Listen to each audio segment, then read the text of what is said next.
Shriram express news, आपली बातमी, आपला आवाज। पोलीस अधीक्षक सोमनाथ घारगे यांच्या नेतृत्वाखाली स्थानिक गुन्हे शाखेने अहिल्यानगर शहरात मोठी कारवाई करत पोलिसांनी बनावट नोटांची विक्री करणाऱ्या एका टोळीचा पर्दाफाश केला आहे। या कारवाईत पोलिसांनी तब्बल 1 कोटी रुपयांच्या बनावट नोटा जप्त करत 3 आरोपींना अटक केली आहे। स्थानिक गुन्हे शाखेला खात्रीशीर माहिती मिळाली होती की बनावट नोटांच्या बदल्यात खऱ्या नोटा घेऊन फसवणूक करणारी एक टोळी कायनेटिक चौकात येणार आहे। या माहितीच्या आधारे पोलिसांनी सापळा रचून इंद्रजीत पवार, दीपक भंडारकर आणि शरद शिंदे यांना ताब्यात घेतले। पोलिसांनी या तिघांकडून 1 कोटी रुपयांच्या बनावट नोटा हस्तगत केल्या आहेत। या टोळीच्या पुढील कटाचाही पोलिसांनी पर्दाफाश करत बनावट नोटा प्रकरणी कोतवाली पोलीस ठाण्यात भारतीय न्याय संहिता 2023 चे कलम 179, 180, 3, 5 अन्वयी गुन्हा दाखल करण्यात आला असून पुढील तपास पोलीस करीत असल्याची माहिती स्थानिक गुन्हे शाखेचे पोलीस निरीक्षक किरण कुमार कबाडी यांनी दिली आहे।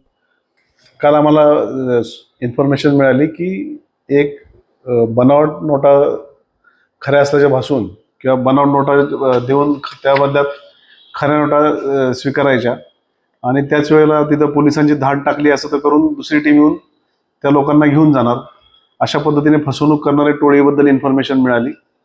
त्याप्रमाणे आम्ही कायनेटिक चौकाच्या ठिकाणी सापळा लावला असता आम्हाला एक आर्टिका गाडी आणि एक मोटरसायकल आणि त्याच्यावरील 3 लोक आम्हाला मिळून आलेले आहेत।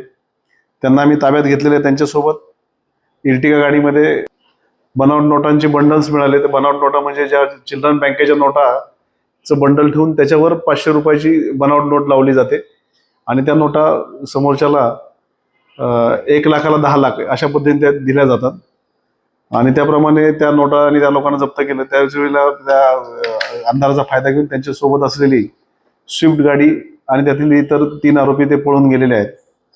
ह्या 3 लोकांना आम्ही ताब्यात घेऊन त्यांच्याविरुद्ध तोफखाना पोलीस स्टेशनला गुन्हा दाखल केलेला आहे। या लोकांनी यापूर्वी अनेक लोकांना असं फसवलं असून काल परवाच त्यांनी कोपरगाव पोलीस स्टेशनच्या हद्दीत अशी फसवणूक केल्याचं त्यांनी आम्हाला सांगितलेलं आहे। तर याद्वारे मी सगळ्यांना आवाहन करतो की अशी जर कोणाची फसवणूक झाली असेल त्यांनी तोफखाना पोलीस स्टेशनशी संपर्क साधावा। सदरची कारवाई पोलीस अधीक्षक सोमनाथ घारगे, अपर पोलीस अधीक्षक वैभव कलबुर्मे यांच्या सूचना आणि मार्गदर्शनाखाली स्थानिक गुन्हे शाखेचे पोलीस निरीक्षक किरण कुमार कबाडी यांच्याकडील पथकांचे सहाय्यक पोलीस निरीक्षक Harish Bhoye, police head constable Sunil Pawar, Suresh Mali, Deepak Ghatkar, हदय घोडके, पोना भीमराज किसन खरसे, पोलीस कॉन्स्टेबल आकाश काळे, अमोल कोतकर, बाळू खेडकर, उमाकांत गावडे आदींनी केली असून पोलिसांच्या या धडक कारवाईचा सर्वत्र कौतुक केले जात आहे। Shriram express news, Shrirampur, Ahilyanagar.